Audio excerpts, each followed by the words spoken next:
Vivo কাস্টমারদের ঢপ দেওয়ার জন্য আরও একটি মোবাইল লঞ্চ করেছে, যেই মোবাইলটির নাম দেওয়া হয়েছে T4R 5G।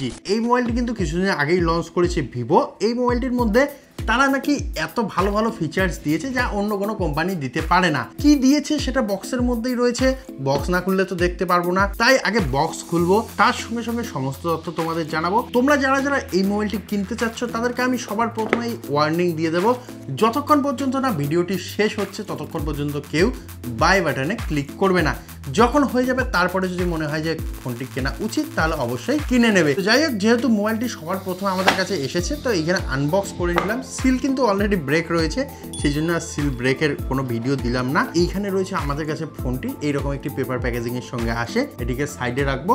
এইখানে দেখবো বক্সের মধ্যে কি কি দিচ্ছে। তো বক্সের মধ্যে সেই নর্মাল ট্রে একটি দিয়েছে, তার সঙ্গে সঙ্গে এইখানে সেই বড় কয়েক পাতার ইউজার ম্যানুয়াল দিয়েছে, তার সঙ্গে সঙ্গে এইখানে একটি টিপিউ কেস দিয়েছে, যেটা অবশ্যই একটি পলিকার্বনেট কেস। তো যাই হোক, এটা কয়েকদিন গেলেই ইয়েলো হয়ে যায়, সেটার সমস্যা রয়েছে। তারপরে দিয়েছে, সাইডে রাখবো।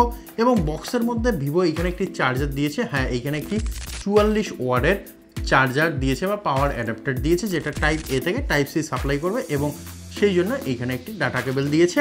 আর এইখানে একটি সেই নর্মাল 1-1.5 টাকার একটা সিম ইজেক্টর পিন দিয়েছে। তো এতটুকুই দিয়েছে বক্সের মধ্যে, আর কিন্তু কোনো কিছুই নেই। তো সব থেকে ভালো জিনিস যেটা, সেটা হলো মোবাইলটি। তো সেই জন্য মোবাইলটিকে আগে আনবক্স করব, দেখবো এইখানে কি কি দিয়েছে, অর্থাৎ মোবাইলটির মধ্যে কি কি দিয়েছে। শুধু তো আমরা বক্সের জিনিস দেখলাম, এখন আসবো মেন পার্টে, অর্থাৎ মোবাইলের মধ্যে। যেহেতু মোবাইলটি মেন, সেই জন্য সবার প্রথমে মোবাইলটিকে আনবক্স করব। তো এইখানে আনবক্স করা কিন্তু খুবই কঠিন একটা ব্যাপার। তো যাই হোক, এইখানে আমরা নর্মালি আনবক্স করছি, যেহেতু নতুন ফোন, সেই জন্য অবশ্যই নর্মালি আনবক্স করলাম। এইখানে রয়েছে একটি দারুণ কালার। এই যে কালারটি দেখতে পাচ্ছ, এইখানে কিন্তু অন্যরকম একটা টেক্সচার দেওয়ার চেষ্টা করা হয়েছে, কিছুটা মার্বেল টাইপের করেছে এইখানে। এবং এই যে কালারটি, এই কালারটির নাম দেওয়া হয়েছে টুইনলাইট ব্লু। এই কালারটি কিন্তু আসলেই একটু অ্যাট্রাকটিভ লাগছে, কালারটা অতটাও খারাপ নয়। এবং অবশ্যই এই যে কালারটি, এই কালারটির জন্য মোবাইলটিকে অনেকটাই প্রিমিয়াম মনে হচ্ছে। তবে এই যে ব্যাক প্যানেল, সেই ব্যাক প্যানেল কিন্তু ততটাও প্রিমিয়াম নয়, প্লাস্টিক ম্যাটেরিয়াল দিয়ে বানিয়েছে, সেই জন্য কিন্তু একটু কেমন যেন লাগে, অর্থাৎ প্রিমিয়াম মনে হয় না। তো যাই হোক, এই মোবাইলটির মোট 2টি কালার, তার মধ্যে একটি আমাদের কাছে রয়েছে, আরেকটি রয়েছে আর্কটিক হোয়াইট। তো এই 2টি কালার ভেরিয়েন্টের সঙ্গে মোবাইলটি লঞ্চ হয়েছে মার্কেটে, এবং তার সঙ্গে সঙ্গে 3টি স্টোরেজ ভেরিয়েন্টে লঞ্চ হয়, অর্থাৎ 8GB র্যামের সঙ্গে সঙ্গে 128GB ইন্টারনাল স্টোরেজ, তার সঙ্গে সঙ্গে 8GBর সঙ্গে 256GB ইন্টারনাল স্টোরেজ, এবং 16GBর সঙ্গে 256GB স্টোরেজ দিয়ে মার্কেটের মধ্যে লঞ্চ করা হয় ফোনটিকে। তো যাই হোক, ফোনটির ভিতরের পার্টগুলোর ব্যাপারে পরে জানবো, আগে এর যে ওভারঅল লুক, সেই ওভারঅল লুক নিয়ে কথা বলবো। তো এইখানে কিন্তু ভিভো যেমন শেপ, অর্থাৎ রাউন্ড শেপ, তার সঙ্গে সঙ্গে একটু লম্বা টাইপের ক্যামেরা দিচ্ছে প্রত্যেকটি মোবাইলের মধ্যে, এইখানেও সেটাই করেছে। এইখানে 2টি ক্যামেরা প্লেস করা হয়েছে পেছনে, একটি 50 মেগাপিক্সেলের আর একটি 2 মেগাপিক্সেলের, এবং সামনের দিকে একটি 32 মেগাপিক্সেলের সেলফি ক্যামেরাও ইনস্টল করেছে। তো যাই হোক, এইখানে রিং লাইট ফ্ল্যাশ দিয়েছে, এইখানে কিন্তু রিং লাইট ফ্ল্যাশ দেওয়া হয়েছে, এবং এইখানে অরা লাইট, যেটাকে অরা লাইট বলা হয়, তো অরা ফ্ল্যাশ লাইট দেওয়া হয়েছে। এবং তার সঙ্গে সঙ্গে এইখানে কিন্তু একটি বড় মাপের ডিসপ্লে দেওয়া হয়েছে, যে ডিসপ্লেটি কোয়াড কার্ভ ডিসপ্লে, এবং অবশ্যই এটি একটি অ্যামোলেড ডিসপ্লে। তার সঙ্গে সঙ্গে ডিসপ্লেটির সাইজ রাখা হয়েছে 6.77 ইঞ্চ, যেই জন্য ডিসপ্লেটি অনেকটাই বড় এবং অনেকটাই সুন্দর। কারণ এইখানে যে ডিসপ্লেটি, এই ডিসপ্লেটি অ্যামোলেড ডিসপ্লে আমি প্রথমেই বললাম, সেই জন্য অবশ্যই ডিসপ্লেটি সুন্দর।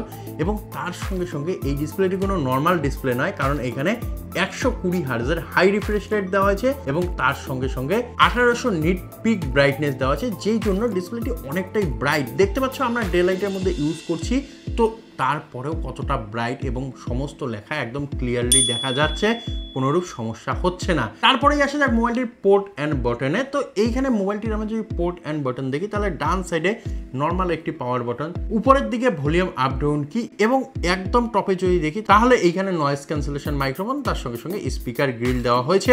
এবং বা সাইডে যদি দেখি, বা সাইড কিন্তু একদম ক্লিন রয়েছে, বা সাইডে কোনো কিছুই নেই। নিচের দিকে যদি লক্ষ্য করি, তাহলে এইখানে একটি সিম ট্রে দেওয়া হয়েছে, যেখানে ডুয়েল ন্যানো সিম লাগবে। এইখানে কিন্তু মেমোরিকে এক্সটেন্ড করা যাবে না, এই কথাটি মাথায় রাখতে হবে। তার সঙ্গে সঙ্গে type C port, primary microphone, এবং আবার স্পিকার গ্রিল দিয়েছে। তো এই যে মোবাইলটির পোর্ট অ্যান্ড বাটন, সেই পোর্ট অ্যান্ড বাটন নিয়ে কথা বলা শেষ। এখন আসছে মোবাইলটির ব্যাটারিতে। তো এইখানে একটি 5700 mAh এর বিগ ব্যাটারি দেওয়া হয়েছে, এবং যেটিকে চার্জ করার জন্য 44 ওয়াটের পাওয়ার অ্যাডাপ্টার বক্সের মধ্যেই দিয়ে দেওয়া হয়েছে। এই মোবাইলটি হাতে নেওয়ার পরে সব থেকে ইন্টারেস্টিং জিনিস যেটা সেটা হলো এর থিকনেস। 5700 mAh এর ব্যাটারি দেওয়া হয়েছে, কোয়াড কার্ভ ডিসপ্লে দেওয়া হয়েছে, দিয়ে এত বড় ক্যামেরা মডিউল দেওয়া হয়েছে, দেওয়ার পরেও কিন্তু খুবই পাতলা একটি মোবাইল ভিভো তৈরি করেছে। এইখানে আমি এগ্রি করছি, অবশ্যই অনেকটাই পাতলা, সেই জন্য অবশ্যই তোমরা যখন হাতে নেবে অনেকটাই পাতলা ফিল হবে, তার সঙ্গে সঙ্গে লাইট ওয়েট অবশ্যই ফিল হবে, কারণ এইখানে প্লাস্টিক ম্যাটেরিয়ালের ইউজ করা হয়েছে, সেই জন্য অনেকটাই হালকা লাগে ফোনটিকে, কারণ এইখানে মাত্র 183 গ্রাম ওয়েট রাখা হয়েছে ফোনটির, যেটি অবশ্যই এত বড় ব্যাটারি দিয়ে প্রায় অসম্ভব নয়, অনেক ফোন কোম্পানি দিচ্ছে। তো যাই হোক, আমরা ভিভোর দিক থেকেই বলবো যে প্রায় অসম্ভব, ভিভো এই অসাধ্য সাধন করে ফেলেছে। তো যাই হোক, এইখানে অনেকটাই পাতলা একটি ফোন বের করেছে এবং তার সঙ্গে সঙ্গে বড় মাপের ডিসপ্লে ক্যামেরা দেওয়া হয়েছে, কিন্তু এইখানে প্রসেসরে তারা একটু ঘাটতি করেছে, যেমনটা প্রত্যেকটি মোবাইলের ক্ষেত্রে করে ঠিক সেমভাবেই এইখানে 13-14 হাজার টাকার একটা প্রসেসর তুলে এনে বসিয়ে দিয়েছে, অর্থাৎ মিডিয়াটেক ডায়মন্ডসিটি 7400 বসিয়ে দিয়েছে 20-22 হাজার টাকার মোবাইলের মধ্যে। কেন জানি না ভিভো প্রসেসর দিতে এইরকম করে, প্রসেসর দেওয়ার সময় তারা কস্ট কাটিং করার চেষ্টা করে, অনেক ভালো ভালো মোবাইল তৈরি করে, ক্যামেরাও ভালো তৈরি করে, কিন্তু যখনই তারা প্রসেসরে আসে তখনই কিন্তু নর্মাল প্রসেসর দিয়ে চালিয়ে দেয়। তো যাই হোক, এইখানে কিন্তু একটি নর্মাল প্রসেসর অর্থাৎ 7400 দেওয়া হয়েছে প্রাইস রেঞ্জ হিসাবে, একদম নর্মাল নয়, প্রাইস রেঞ্জ হিসাবে নর্মাল প্রসেসর দেওয়া হয়েছে। তার সঙ্গে সঙ্গে এইখানে আরেকটি কথা বলতে ভুলে গেলাম, এই মোবাইলটির মধ্যে আরও একটু কস্ট কাটিং করার জন্য এর যে ক্যামেরা কোয়ালিটি কিন্তু বেকার করা হয়েছে। আমার পার্সোনালি এর ক্যামেরা কোয়ালিটি বেকার লেগেছে, কারণ কি সেটা তোমরা এখন স্ক্রিনের মধ্যে দেখতে পাচ্ছ। এইখানে আমরা কিছু ফটো, কিছু পোর্ট্রেট, স্লো মোশন এবং অবশ্যই ভিডিও রেকর্ড করেছি, সেই স্যাম্পলগুলি তোমরা স্ক্রিনের মধ্যে দেখবে এখনই, এবং স্যাম্পলগুলি দেখলেই বুঝে যাবে এর কোয়ালিটি কেমন।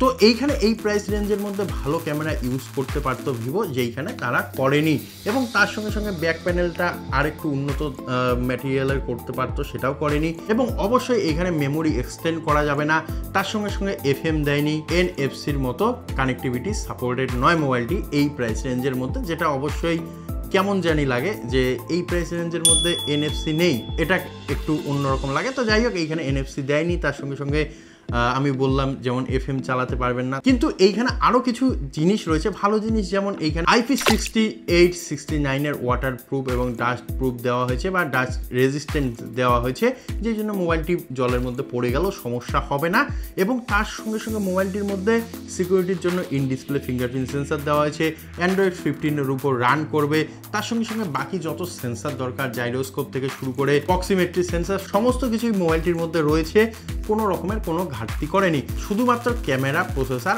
আর ব্যাক প্যানেলের মধ্যে একটু কস্ট কাটিং করেছে, সেটা অবশ্যই করা উচিত হয়নি। তো যাই হোক, এখন আসা যাক মোবাইলটির সবথেকে গুরুত্বপূর্ণ আলোচনায়, যে এই মোবাইলটি আমরা নিতে চাচ্ছি, অনেকেই চাচ্ছি যে আমরা এই মোবাইলটি কিনবো। তো আমি বলবো যারা 20-22 হাজার টাকা দিয়ে একটি মোবাইল নেবেন তারা অবশ্যই ক্যামেরা ভালো দেখে নেবেন, তার সঙ্গে সঙ্গে প্রসেসরটা অবশ্যই ভালো থাকতে হবে। এই যে মোবাইলটি লঞ্চ করেছে ভিভো, যে প্রাইস রেঞ্জের মধ্যে লঞ্চ করেছে, এই প্রাইস রেঞ্জে অন্য কোম্পানির যে কোনো mobile better processor, better battery, তার সঙ্গে সঙ্গে বেটার পারফরমেন্স এবং অবশ্যই বেটার ক্যামেরার সঙ্গে আমরা যে কোনো মুহূর্তে পেয়ে যাব। আমি পার্সোনালি বলবো, যদি একান্তই ভিভো নিতে ইচ্ছে থাকে তাহলে অবশ্যই নিতে পারেন। যদি মনে হয় একটি বেটার অপশন আমি খুঁজছি, তাহলে এই মোবাইলটির দিকে না গিয়ে অন্য মোবাইলের দিকে যেতে পারেন। শুধুমাত্র এর থিকনেস, তার সঙ্গে সঙ্গে এর ডিজাইন, এর নতুন কালার, চকমকে কালার দেখে কেউ পারচেস করবেন না, অন্য মোবাইলের দিকে যান। অনেক ভালো ভালো মোবাইল রয়েছে মার্কেটের মধ্যে, এখন কিন্তু অপশনের কোনো অভাব নেই, সেই জন্য সেই মোবাইলগুলি পারচেস করে নিন, এবং অবশ্যই চাইলে আমাদের চ্যানেলটিকেও সাবস্ক্রাইব করবেন এইরকম ভিডিওগুলো সবার আগে পাওয়ার জন্য। তো আজকের ভিডিও এখানেই শেষ করছি, দেখা হবে পরবর্তী ভিডিওতে। জয় হিন্দ।